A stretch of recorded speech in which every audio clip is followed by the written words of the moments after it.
بسم اللہ الرحمن الرحیم۔ السلام علیکم ورحمۃ اللہ وبرکاتہ۔ عزیز طلباء طالبات، بسم اللہ الرحمن الرحیم۔ تقابل ادیان و مذاہب کا سبق نمبر 59 آج ہم پڑھ رہے ہیں۔ اس سبق کا عنوان ہے حضرت ابراہیم علیہ السلام کی سوانح۔ آج کے اس سبق میں ہم یہ سمجھیں گے کہ حضرت ابراہیم علیہ السلام کب پیدا ہوئے، کہاں پیدا ہوئے، آپ کے والد کا کیا نام تھا، آپ جس قوم میں پیدا ہوئے وہ کون لوگ تھے، پھر آپ نے تبلیغ کیسے کی، آپ کے مناظرے کس سے ہوئے، پھر آپ نے ہجرت کی کیسے، کہاں کہاں ہجرت کی، پھر اس کے بعد آپ وفات کہاں ہوئی۔ غرض کہ حضرت ابراہیم علیہ السلام کی زندگی سے متعلق آج کے اس سبق میں پڑھیں گے۔ حضرت ابراہیم علیہ السلام وہ عظیم نبی ہیں جن کا ذکر قرآن مجید میں تقریباً 70 مرتبہ آیا ہے۔ آپ کو اس لحاظ سے بھی اہمیت حاصل ہے کہ دنیا کے 3 بڑے مذاہب کے پیروکار مسلمان، یہودی اور عیسائی بالاتفاق آپ کو جد امجد اور ابو الانبیاء مانتے ہیں۔ حضرت ابراہیم علیہ السلام قدیم بابل کے شہر ار میں تقریباً 1800 قبل مسیح میں پیدا ہوئے۔ اس پوری عبارت میں سب سے پہلے تو یہ بتایا گیا کہ قرآن کریم میں تقریباً 70 مرتبہ حضرت ابراہیم علیہ السلام کا ذکر کیا گیا، اور آپ کی اہمیت، آپ کی عظمت اور آپ کی فضیلت و بزرگی کی دلیل، سب سے بڑی دلیل یہ ہے اور خلیل اللہ ہونے کی، کہ آپ کو 3 بڑے مذاہب یہودی، عیسائی اور اسلام کا جد امجد اور آپ کو ابو الانبیاء مانا جاتا ہے۔ قرآن کریم میں بھی آپ کو کے بارے میں کہا گیا کہ ہم نے آپ کی نسل میں کتابیں، آسمانی کتابیں اور انبیاء کا سلسلہ شروع کیا۔ نسب نامہ، حضرت ابراہیم علیہ السلام کا نسب نامہ تورات میں یوں مذکور ہے: ابراہیم بن تارح بن نامور بن سروج بن رعو بن فالح بن عابر بن صالح بن ارفشاد بن سام بن نوح۔ تورات کے مطابق حضرت ابراہیم علیہ السلام کے والد کا نام تارح ہے، لیکن قرآن کریم میں آزر بتایا گیا۔ آزر اور تارح کی تعیین سے متعلق محققین و مورخین کے 5 نظریات بیان کیے جاتے ہیں۔ حضرت ابراہیم علیہ السلام کے والد کا نام تارح ہے، قرآن کریم میں آزر کا لفظ ذکر کیا گیا ہے کہ حضرت ابراہیم علیہ السلام کے والد کا نام آزر ہے۔ اب آزر اور تارح کی تعیین کی، آزر نام ہے یا تارا نام تھا والد کا، یا دونوں نام صفاتی، اور اس میں یہ کل 5 نظریات اس سے متعلق ہیں۔ ان نظریات کو ہم پڑھتے ہیں۔ اس سے پہلا نظریہ یہ ہے کہ یہ دونوں ایک ہی شخص کے نام ہیں۔ تارا علم اسمی ہے اور آزر علم وصفی ہے۔ دوسرا نظریہ، تارا اس بت کا نام ہے جس کی آزر پرستش کرتے تھے، یعنی ان کا نام تو آزر تھا لیکن جس بت کی پرستش کرتے تھے اس کا نام تارا۔ تیسرا نظریہ یہ کہ حضرت ابراہیم علیہ السلام کے والد کا نام آزر تھا اور چچا کا نام تارا تھا۔ چوتھا نظریہ، اصل نام تارق تھا، عربی زبان میں آ کر آزر بن گیا۔ پانچواں نظریہ، خلدانی زبان میں سب سے بڑے پجاری کو آزر کہتے تھے، اس لیے تارخ کو بھی آزر کہا جاتا ہے۔ سب سے پہلے یہ بات کہ تارخ اور تارح، یہ علامہ زرقانی نے تارخ لکھا ہے، تو چاہے تارح پڑھیں یا تارخ پڑھیں، یہ ایک ہی چیز ہے۔ البتہ اختلاف جو 5 نظریات وہ اس کی تعیین میں ہے کہ آزر اور تارخ میں سے پہلے نظریے کے مطابق یہ ہے کہ یہ دونوں ایک ہی شخص کے نام ہیں، یہ دو شخصیات نہیں ہیں۔ علم اسمی جو ہے وہ تارا ہے اور ایک وصفی نام آزر ہے۔ دوسرا نظریہ یہ ہے کہ آزر تو ان کے والد کا نام تھا ابراہیم علیہ السلام کی، لیکن آزر جس بت کی پوجا کرتے تھے اس کا نام تارخ تھا، یعنی ان کو اس بت کی طرف بھی نسبت کر دی جاتی تھی، ان کے آزر کی نسبت تارخ کی طرف بھی کر دی جاتی تھی۔ اور تیسرا نظریہ یہ ہے کہ نہیں، یہ دو شخصیات الگ الگ ہیں، تارخ الگ ہے، ایک شخص ہے، اور آزر ایک الگ شخص ہے۔ آزر تو والد کا نام تھا اور تارح یا تارخ یہ چچا کا نام تھا۔ اور چوتھا نظریہ یہ ہے کہ نہیں، یہ زبان کی تبدیلی سے یہ تبدیلی آئی ہے کہ اصل نام جو ہے وہ تارخ ہی تھا، لیکن تارخ کو جب عربی میں لایا گیا تو اس کو آزر لکھا جانے لگا۔ پانچواں نظریہ یہ ہے کہ یہ لفظ جو ہے یہ کلدانی زبان کا آزر، اور جو سب سے بڑا پجاری ہوتا ہے اس کو آزر کہتے تھے، یعنی تارخ تو ان کا اصل نام ہے، وہی وصفی نام جو ہے یہ آزر پڑ گیا۔ سب سے بڑے پجاری ہونے کی وجہ سے ان کو آزر بھی کہا جاتا تھا اور اصلی نام تارخ تھا۔ یہ پانچواں نظریہ ہے۔ بعثت، جب حضرت ابراہیم علیہ السلام سن رشد کو پہنچے تب آپ نے شرک کے خلاف آواز بلند کرنی شروع کی۔ قرآن کریم میں ہے، یقیناً ہم نے ابراہیم کو پہلے سے ہی رشد و ہدایت دی تھی، اور ہم اس کو خوب جانتے تھے جب اس نے اپنی قوم اور اپنے بزرگ سے کہا، یہ مجسمے کیا ہیں جن کی تعظیم میں تم لگے ہوئے ہو؟ انہوں نے کہا، ہم اپنے بڑوں کو ان کی عبادت کرتے ہوئے پایا ہے۔ ابراہیم علیہ السلام نے کہا، تم اور تمہارے بڑے کھلی گمراہی میں تھے۔ انہوں نے کہا، کیا تو ہمارے پاس حق لایا ہے یا تو مذاق کرنے والوں میں سے ہے؟ ابراہیم علیہ السلام نے کہا، بلکہ تمہارا رب آسمانوں اور زمین کا رب ہے، اس نے انہیں پیدا کیا اور میں اس پر گواہی دینے والوں میں سے ہوں۔ یہ قرآن کریم کی آیت سورہ انبیاء کی آیت 51 سے 52 بلکہ 55 تک، 51 سے 55 آیت تک کے ترجمہ ہے کہ اس آیت میں یہ بتایا گیا کہ حضرت ابراہیم علیہ السلام جب سن رشد کو پہنچی، یعنی آپ کو نبوت ملی، تو آپ نے اپنی قوم سے ایک مکالمہ کیا، یعنی ان کے بتوں کے بارے میں کہا کہ ان بتوں کی کیوں پوجا کرتے ہو؟ یہ کیا ہے جس میں تم یہ؟ تو انہوں نے کہا کہ ان کی قوم نے کہا کہ ہم نے اپنے بڑوں کو یہی کرتے ہوئے دیکھ پایا۔ تو ابراہیم السلام نے کہا کہ تم اور تمہارے بڑے کھلی گمراہی میں، یعنی ان کی بات کر کے تم گمراہی میں پڑے ہوئے ہو۔ تو اس پر جب انہوں نے گمراہی کا لفظ سنا تو اس پر وہ تھوڑے ناراض سے ہوئے، اور انہوں نے کہا کہ یا تو تم مذاق کر رہے ہو یا تو تمہارے پاس کوئی حق ہے، اگر تم حق ہے تو لے کے آؤ۔ تو ابراہیم السلام نے کہا کہ تمہارا رب تو وہ ہے جو زمین و آسمان کا رب ہے، جنہیں زمین و آسمان کو پیدا کیا، اور میں خود اس پر گواہی دینے والا ہوں، یعنی اپنی بات توحید کی دعوت ان کے سامنے پیش کی ابراہیم علیہ السلام نے۔ حضرت ابراہیم علیہ السلام کی قوم بت پرستی کے ساتھ کواکب پرستی بھی کرتی تھی۔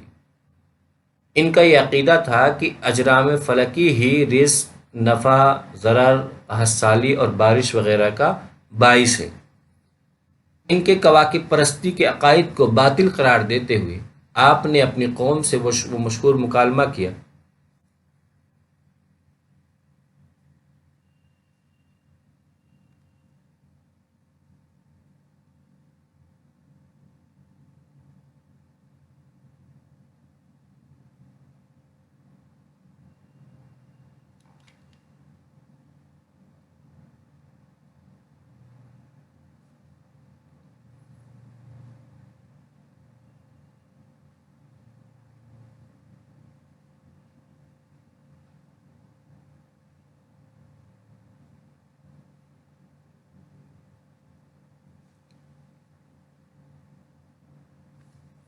اور مشہور مکالمہ کیا جس میں آپ نے چاند اور سورج کے نکلنے اور ڈوب جانے پر کہا کہ کسی قانون میں جکڑے ہوئے ہیں اور قانون میں جکڑی ہوئی چیز معبود نہیں ہو سکتی۔ حضرت ابراہیم علیہ السلام بت پرستی کی جو قوم تھی، ابراہیم علیہ السلام کی قوم، وہ بت پرستی کے ساتھ ساتھ ستارہ پرست بھی تھی، نجومی بھی تھے ان میں۔ وہ ستاروں کی چال دیکھ کے بتاتے تھے کہ بارش ہوگی کہ نفع ہوگا، نقصان ہوگا، قحط سالی پڑے گی کہ نہیں پڑے گی، یہ تمام چیزیں وہ کرتے تھے۔ اس کو یعنی انہوں نے ایک طرح سے اس سے نفع نقصان وابستہ کر لیا تھا، اور اس لیے اس کی پوجا کرتے تھے، سورج چاند کی۔ اس کو باطل بتانے کے لیے حضرت ابراہیم علیہ السلام نے کہا کہ ایک دن اسے اوپر آسمان کی طرف دیکھتے ہوئے کہ یہ سورج چاند کو دیکھا کہ یہ تو بہت روشن ہے، پوری دنیا میں روشنی اس کی پھیلی ہوئی ہے، اور اتنا دور ہے، اتنا ٹھنڈ ہے، موسم اس کی وجہ سے کتنا اچھا رہتا ہے رات میں۔ تو یہ تمام چیزیں غور کرنے کی، یہ اتنا مفید ہے، یہ خدا ہوگا۔ لیکن وہ ڈوب گیا صبح میں۔ پھر صبح جب سورج نکلا تو حضرت ابراہیم السلام نے کہا سورج تو اس سے بھی بڑا ہے، اس سے بھی زیادہ اس کی تیز روشنی ہے، تو جب یہ اس سے بڑا ہے تو یہ خدا ہوگا، یہ بڑا ہے تو یہ خدا ہوگا۔ لیکن شام ہوتی ہوئی وہ بھی ڈوب گیا۔ تو ابراہیم السلام نے کہا جو ڈوب جائے اس کا مطلب یہ ہے کہ یہ نکلتے ہیں ڈوبتے ہیں، اس کا مطلب یہ ہے کہ کسی نظام کے تحت بدھے ہوئے ہیں، ان کا ایک متعین وقت ہے، ان کو کسی سسٹم میں رکھا گیا ہے، اس سسٹم کے تحت یہ چلتے ہیں۔ جب آپ کی قوم اس دلیل قاطع کو سن کر بھی سورج اپنے عمل سے باز نہ آئی ہے، تو ایک بار آپ فکس ٹائم دے رکھا ہے، بہت ساری کام میں لگا رکھا ہے، وہ سب اپنے اپنے کام پہ چلتے رہتے ہیں، تو اور سب کو توڑ کر السلام نے کہا کہ بڑے بت کے گلے میں جکڑے ہوئے ہیں۔ جب قوم پوجا کے لیے ٹائم پہ نکلے، یہ منظر دیکھ کر دنگ رہ گئے، اور جو کسی قانون میں آپ پھنس جائے، جکڑ جائے نہیں کیا، تو جکڑی ہوئی چیز کا مطلب یہ آپ کہ وہ مجبور ہے، اس بارے میں پوچھا گیا، دائرے سے نہیں جواب دیا، اور جو گلے میں پہاڑی لڑکی ہے انہی سے خدا نہیں ہو سکتا۔ اس طرح سے اس کا بطلان آپ نے تنزن کیا تھا کہ جو خود اپنی حفاظت نہیں کر سکتے اور نہ ہی وہ کسی بات کا جواب دے سکتے ہیں، تو یہ کیسے معبود ہو سکتے ہیں؟ یعنی بت شکنی کا وہ مشہور واقعہ قرآن کریم میں اس کا تذکرہ ہے کہ آپ نے سارے بت توڑ دیے، اور جو سب سے بڑا بت تھا اس کی گردن میں کلاڑی لٹکا دی، اور جب وہ واپس آئے، وہ لوگ کہیں خاص موقع پہ کہیں گئے ہوئی تھی ان کی قوم، اور واپس آ کر کے یہ منظر دیکھی، اور تو منظر دیکھ کر کے انہوں نے پہلے تو بہت واویلا کیا، پھر اس کے بعد یہ سوچا کہ اچھا اس کے بارے میں تفتیش کی جائے کہ یہ حرکت کس نے کی، تو بالاتفاق سب کی رائے تھی کہ وہی ہمارے بتوں کی مذمت کرتا ہے، وہی اس سے نفرت کرتا ہے ان چیزوں سے، تو اسی نے یہ حرکت کی ہوگی۔ اور جب بلا کر کے پوچھا تو آپ نے کہا کہ ان کے بڑوں سے، اس کی جو بڑا ان کا ہے اس سے پوچھ لیجئے۔ اصلاً یہ تنزیہ جواب تھا کہ جب یہ سب سے بڑا جو ہے یہ اپنی حفاظت نہیں کر سکتا، اس نے توڑتے ہوئے دیکھا، تو یہ جب یہ اپنے لوگوں کی حفاظت نہیں کر سکا اور خود نہ بول سکتا نہ بتا سکتا ہے، یہ کیسے آپ کی حفاظت کرے گا؟ یہ کیسے معبود ہو سکتا ہے؟ اصلاً بت پرستی کو کی تردید کرنی تھی، اس لیے آپ نے بت شکنی کی، ایک طرح سے اپنی نفرت کا اظہار کیا۔ پھر بادشاہ سے مناظرہ۔ جب حضرت ابراہیم علیہ السلام کے اس عمل بت شکنی سے آپ کی قوم بہت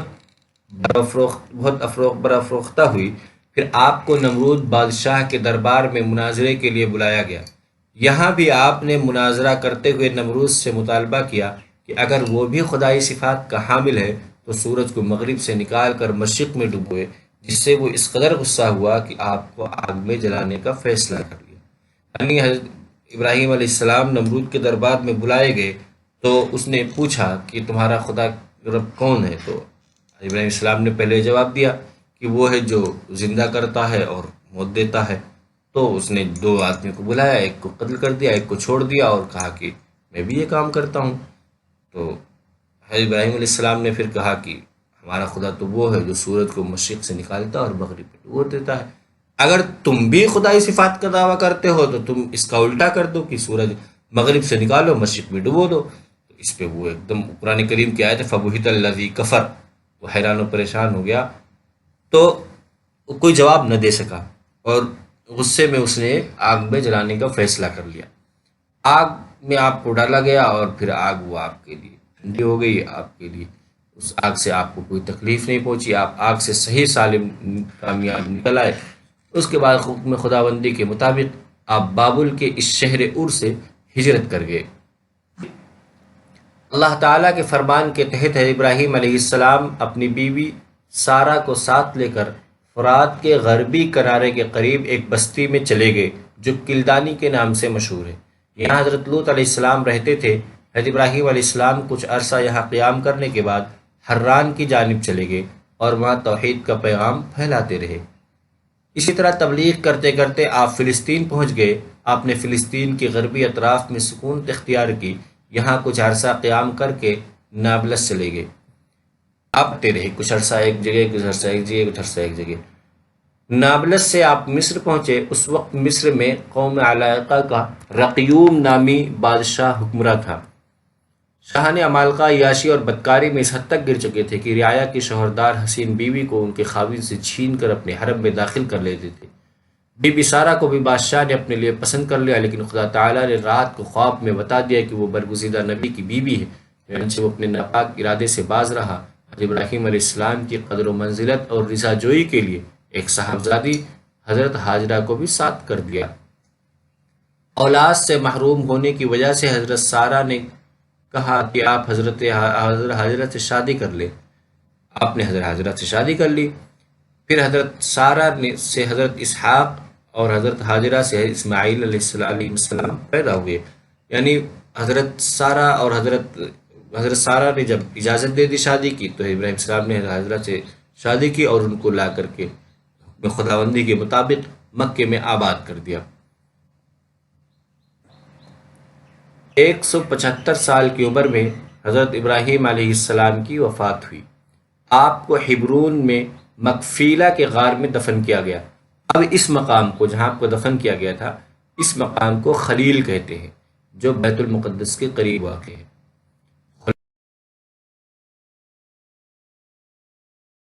اس سبق کا خلاصہ یہ ہے کہ اس سبق میں سب سے پہلے ہم نے حضرت ابراہیم علیہ السلام کے بارے میں پڑھا کہ ان کی اہمیت کیا ہے، قرآن کریم میں اس کا تذکرہ کیا ہے، کب پیدا ہوئے۔